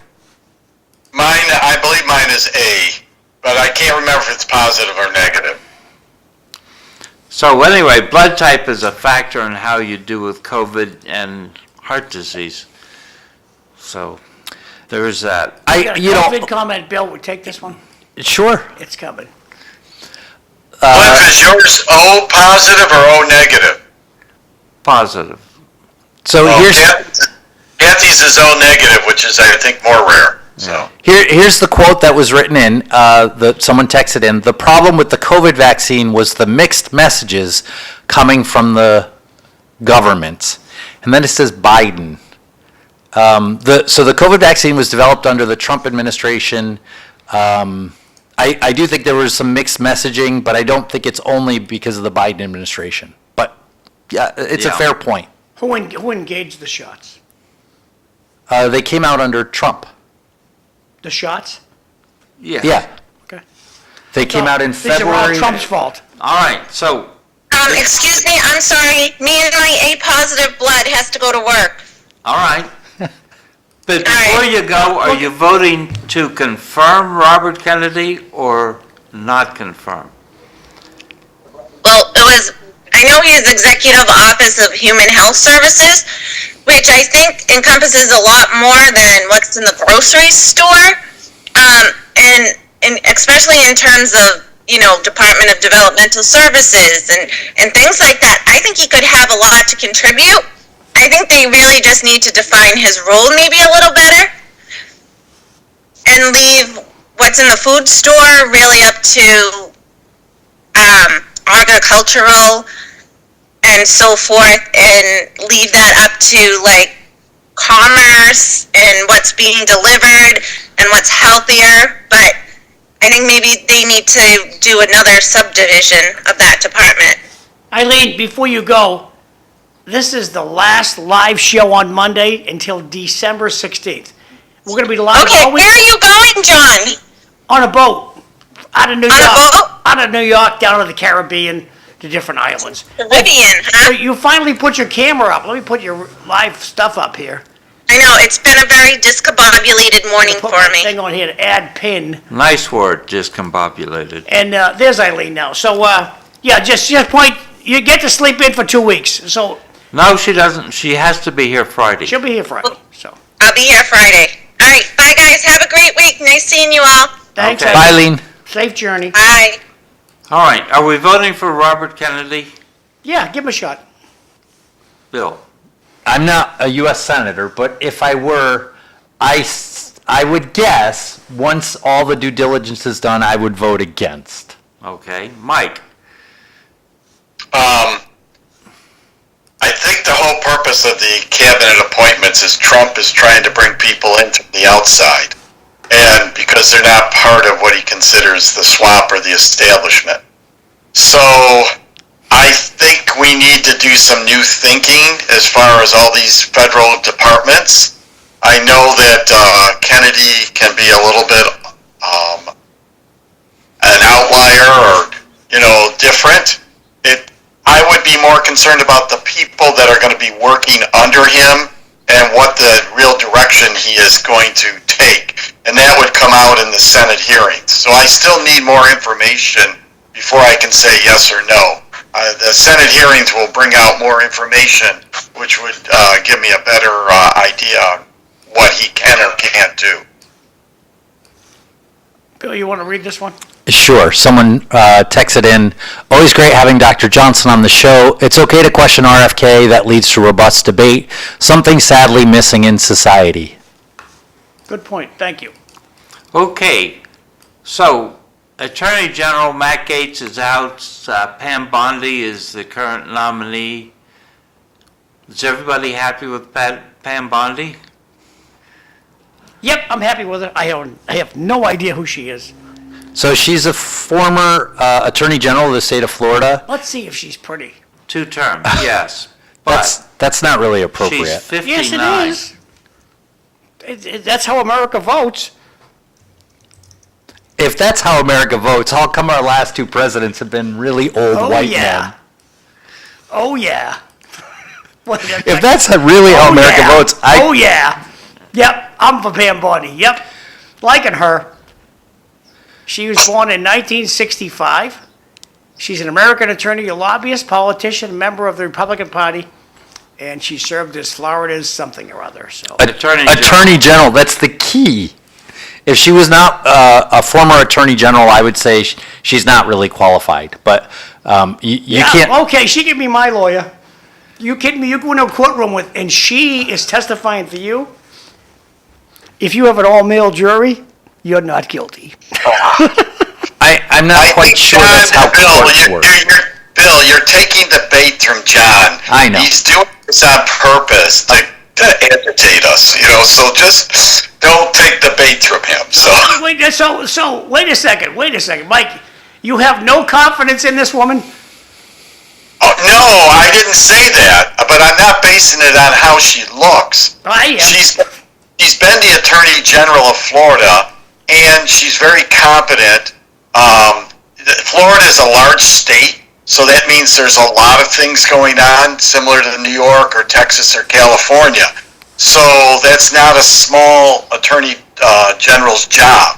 So I've seen her on the news numerous times. I've seen some of the stuff she's done, how she handles things. I think she's more than competent. Who knows? Trump could have picked Gates, knowing that would cause a lot of issues, and he had her lined up already, and that's why he quickly replaced Gates with her. So that could have been a strategy for all we know, because now, after he put the extremists in there, she looks really good, and nobody's going to have a problem with her. Well, Mike, Good point, I've been Mike. lucky enough to Excellent point. hire enough people in my lifetime. The song and dance they give you at the interview is not the real person. The label that they promote when they were walking through the door on their interview, how they dress, how they carry themselves, how they sit, that says a lot about them. I've had people come in to interview for a job in a t-shirt and jeans. Didn't get the job. Heck, This I is- fell this is asleep how in we- an interview, This is and how I we got dress. the job. Back over to you, Cliff. Sorry to hog the show. All right, so Pam Bondi's in. Well, I think we need a little more discussion. No. Of what? Oh, come on. So I think she has the qualifications. Yeah. I would like to see her fully vetted by the Senate. Hopefully nothing comes up. I mean, When I don't- was single, I wouldn't mind fully vetting her myself. I don't think we can take for granted that, nobody has anything any skeletons in their closet. We need to know, we need to be sure. I think, as Mike said, Attorney General of Florida is someone who's handled a lot of Yeah. things. It's So a very diverse state. it is. So, okay. So I would vote to approve, holding my nose. Yeah. Okay, we got 20 minutes left, kids. Yeah, Who's next? we're going through this. But Mike, quick question. How are you doing on a green card, since we're talking about Florida? Well, Kathy got her green card in December of last year, so there's no issue there. Oh, okay. She's had it for almost a year. There's no issues. I mean, she's already registered as a resident of Florida. She has a Florida driver's license now, and she has, her car registered in Florida. There's no issues. I'm not going to do anything until after the first of the year myself to become a resident of Florida, because I don't want to pay capital gains on my house I sold in New York. If I do that before, the end of this year, then I'm going to end up paying on my house in New York because they'll consider it a vacation home. So as far as her residency, there's no issue at She's all. good. All right, finally. Just a second, Cliff. We got this comment, and I'm going to ask the kind doctor to read this. Sure. So someone texted in, the best part is Trump can fire them anytime, and then he gets fired in 4 years. The American Mafia, all 535, that's the number of Congress members, will still be there selling their bombs, drugs, and trashy food to the American underlings. Okay, that's a Thank you for your comment. dark view, but okay, it's legit. All right, Department Well, of... I just want to say that I'm noticing more on the news when they've been interviewing some of the Democratic House representatives, that they seem to be more flexible and looking forward on things.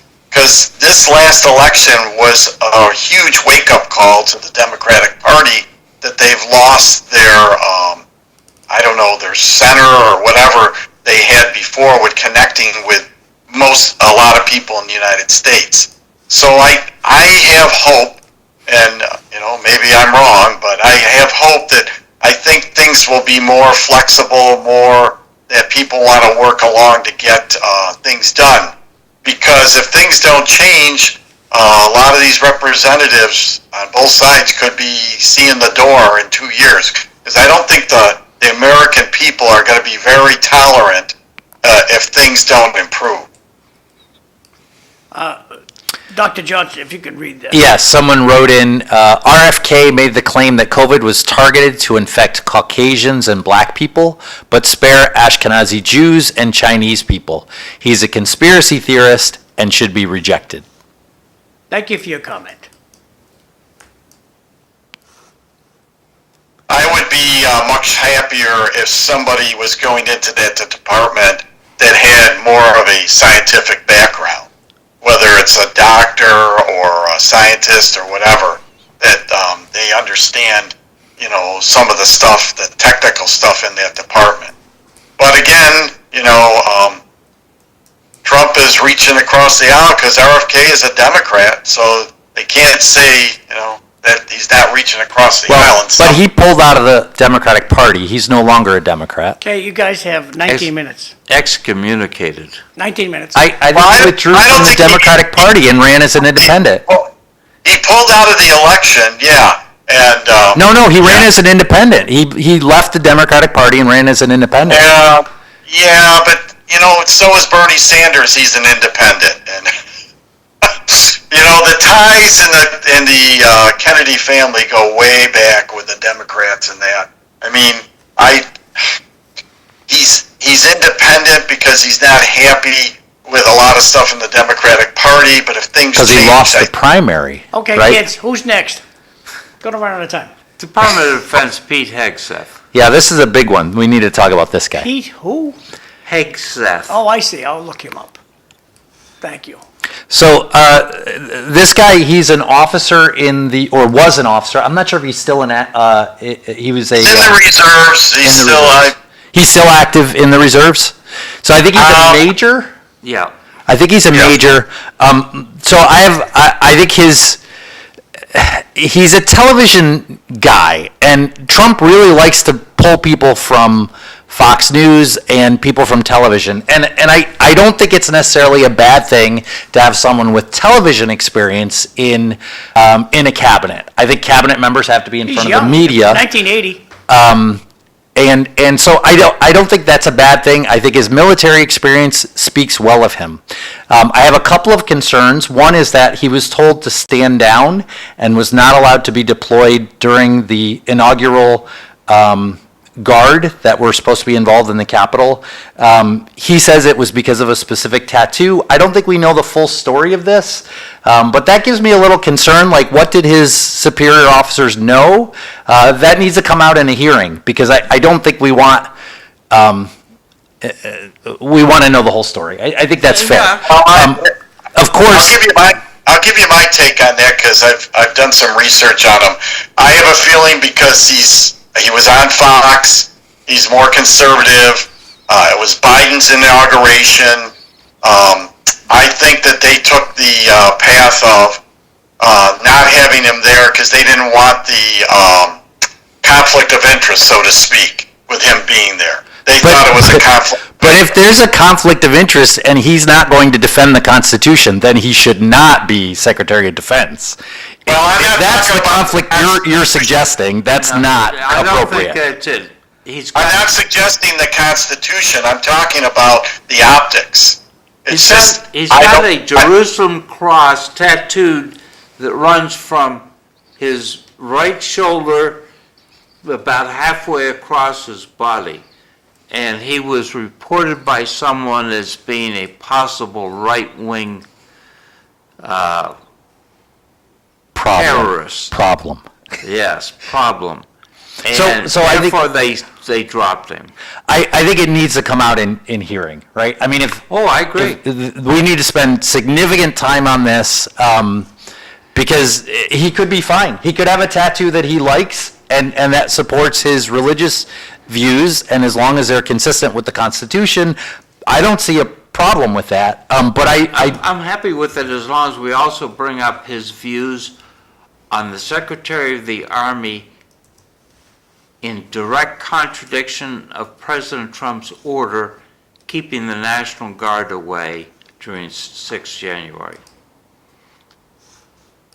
I think that issue needs to come up and be discussed. was that discussed in the hearings on No, Capitol Hill? No, because, Okay. because the Well, Army just a lied tattoo? about it. So, but we need to focus on Hegseth, Is that his if we tattoo? could. That's the tattoo. Is that him? Yeah. Okay. Yeah, I think if it's a tattoo and there's nothing else, I think, look, I have a tattoo. I like it. I think that's not a problem. But the other issue I want to raise about, But he also has American flag. I don't think he's missing some stars. I don't know what the top thing is over here. but I also think it's important to mention most of the people who are Secretary of Defense have significant experience in running large organizations. This is probably the largest organization in the U.S. government. If it's not, it's close. Yeah. Maybe the Postal Service is bigger, I don't know. But Social Security's bigger. more people?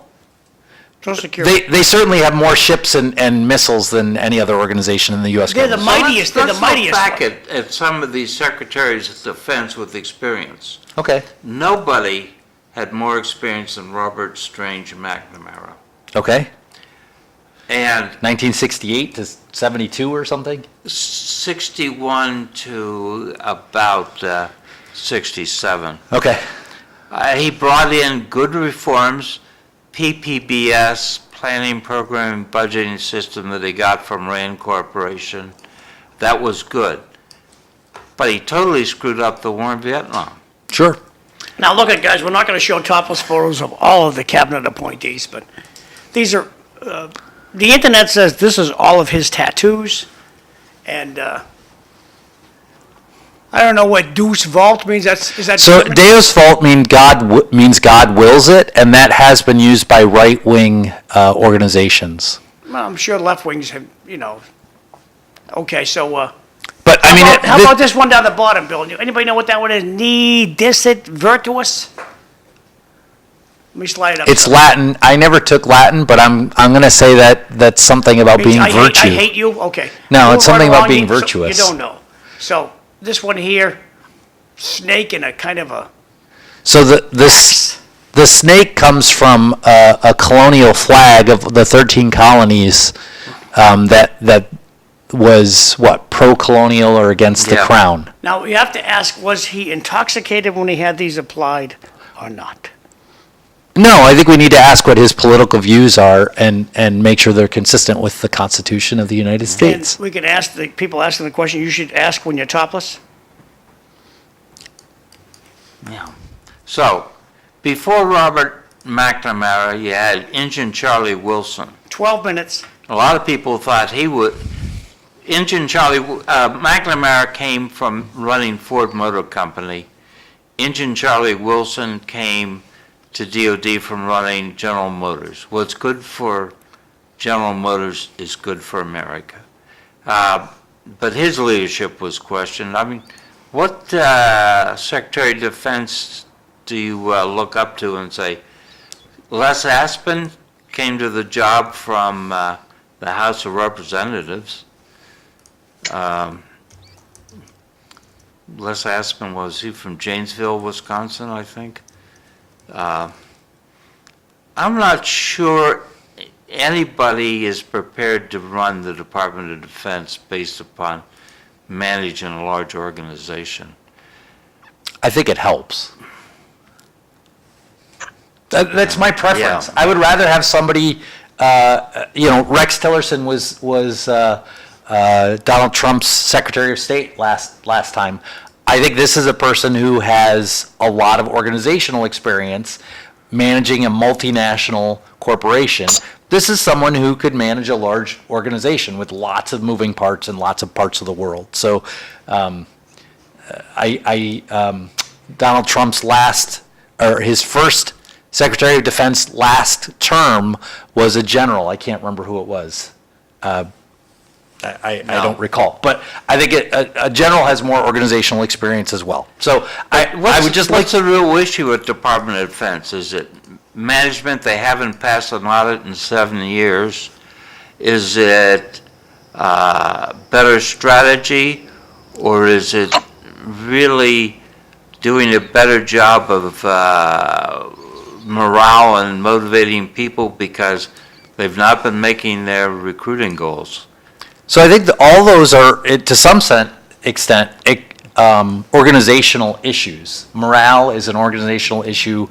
Meeting audits, those are organizational issues. In that sense, you would want a bureaucratic expert who can meet those issues, I think. I'm not so sure a bureaucrat can help you with the morale and doing a better job recruiting. I think Hegseth could help with recruiting. Dr. Johnson, if you can read this, please. Sure. Someone wrote in and said, as a citizen of the United States, I still nominate Cliff Krieger as Secretary of Defense because of his experience and his knowledge of the military. Will Cliff accept? Ha ha ha. I'll second the nomination. I'd have to move, but yeah, I'd do it. I'd throw myself I'll, on that. I'll help pack. I'll help you and Martha pack. I don't think Trump's zooming in today. Oh. You didn't get him on the show? We could try. That'd be super cool. It would be. Okay, so we've done, But you better try before the inauguration because he's going to be really busy after. okay, so we have Tulsi Gabbard, former Congresswoman, Lieutenant Colonel in the Reserve Component, for Director of National Intelligence, former Democrat, and as I said earlier, Debbie Wasserman Schultz, who used to run the Democratic National Committee, a U.S. rep from Florida, claims that she's a Russian spy. To which Glenn Greenwald wrote, if Tulsi Gabbard is a Russian spy, why has the U.S. military allowed her to serve in it for 26 years, up to and including today as Lieutenant Colonel in the Army Reserve? Maybe they were feeding her. It's rather, they're what? We were feeding her. The government, the United States government was feeding her misinformation. You know how good looking misinformation is. Oh, so you're thinking maybe she's a double agent? Sure, Natasha. So I would point out, as I was reading to prep for the show, some of the Republicans say she's the next hardest person to get approved through the Senate after Matt Gaetz. So I can only go by what the Republican senator, and I don't know that I could come up with his name, but what the Republican senator said. I'm not sure exactly what the issues are, but it's I think they're concerned about some of her statements regarding Russia. Yep. But of course, she needs to be vetted, right? This is what the purpose of the Exactly. Senate approval process is. So you've got Department of Education. Our senior senator, Elizabeth Warren, said Donald Trump picked an unqualified billionaire wrestling mogul to head the Department of Education. This is an insult to our teachers and to every kid in America who relies on a good public school education. Does anybody know what a good public school education is? Anyway, Where you get slammed around a lot, hit in school. Linda McMahon is, yes, married to Vince McMahon from WWE. She also ran the Small Business Administration under the Trump administration. So I would actually argue before she ran the SBA, I'm not sure that she has the qualifications, but she's run the SBA. So to me, she knows how to do a bureaucratic organization, and that no longer holds sway. Now, I do think many people are concerned about the Trump administration's plans for DOE. There have been lots of whispers as well as outright statements that certain Republicans would like to get rid of it completely. I don't know. But I think it's hard. It's a hard case to say, as I would say Elizabeth Warren has, that she's unqualified, right? You don't have to like a person. Statement from her, you know. What's that, Mike? Elizabeth Warren, she's a Democrat. She's concerned about the downsizing of the Department of Education, which could happen with her running it, and changing the focus of what it is. And Elizabeth Warren, the Democratic Party, one of their main constituents is the teachers' unions. They're big in with the Democratic Party, so this could affect, you know, their constituency. So it's a bigger picture. It's that I always try to ask the bigger question than focusing in on for example, Linda McMahon. They're concerned about the Department of Education and how it affects their people. So that's where that's coming from. Department of Education is 4,400 civil servants. That's about $500 million, I'm guessing, including salary and overhead. It's Dr. Johnson's turn. Sure. Actually, John and I mentioned Pete Buttigieg last night. So let me read the quote. Someone texted in and said, "Everyone is questioning Trump's pick when Biden had Mayor Pete with zero transportation experience and a drag queen. Good grief." Moving right along, this came in from a text that it's a tattoo of Knights Templar. That's what he suggested, that Knights, I don't know what Knight Templar is, but Yeah, so that Jerusalem cross, the cross with the four little crosses around it, is traditionally it's a Knights Templar tattoo. It represents the Christian faith spreading to the four corners of the world. This is traditionally what it's meant, and it has been used by some far-right groups in their iconography. moving right along. Tomorrow's show, we have Bobby Hoey, Ned Tommy, Tom Bommel, and David Aldridge is going to be here. That's tomorrow's City Life. Great show today. Happy Thanksgiving to the hosts and guests. And another comment just came in. Happy Thanksgiving to everybody. So I think that's my last one. That's my last one. Okay, who's the next person up that we want to talk about? Secretary of State Marco Rubio? That's going to have a unique Cuban flavor, right? Sort of because of his background. I think probably he's going to not have a problem passing his background and the vetting. I don't see him having a huge problem getting through the process. I think he'll be approved. He probably has relationships across the aisle in the Senate as well. Yeah, he's already in the club. He's already in the Senate club, so I doubt they're going to try to get rid of him. I mean, he's popular with minorities and with other things. I don't see any reason why he would have any trouble getting through. But looking at the cabinet picks, Trump is up against not the Democratic Senate, but a Republican marginally controlled Senate, which more identifies with the Uniparty than it does with the Republican Party and Trump's version of it. So is some of this about pushback at those Republicans in the Senate? Well, so the Republicans have 53 votes in the Senate. So if there are 4 people who say no, they're unlikely to get a Democratic vote to approve someone. You've got the 2 women in Maine and Alaska. They're Republicans. Yeah, Susan Collins and Markowski. Yes. And they've been no voters. Yeah, but they can afford to lose 3 votes because then Vance will come in and break the tie. Okay, so if they lose 4 votes. Yeah. Yeah, I don't see them losing 4 votes because I think that Thune now is the new Senate Majority Leader, right? John Thune.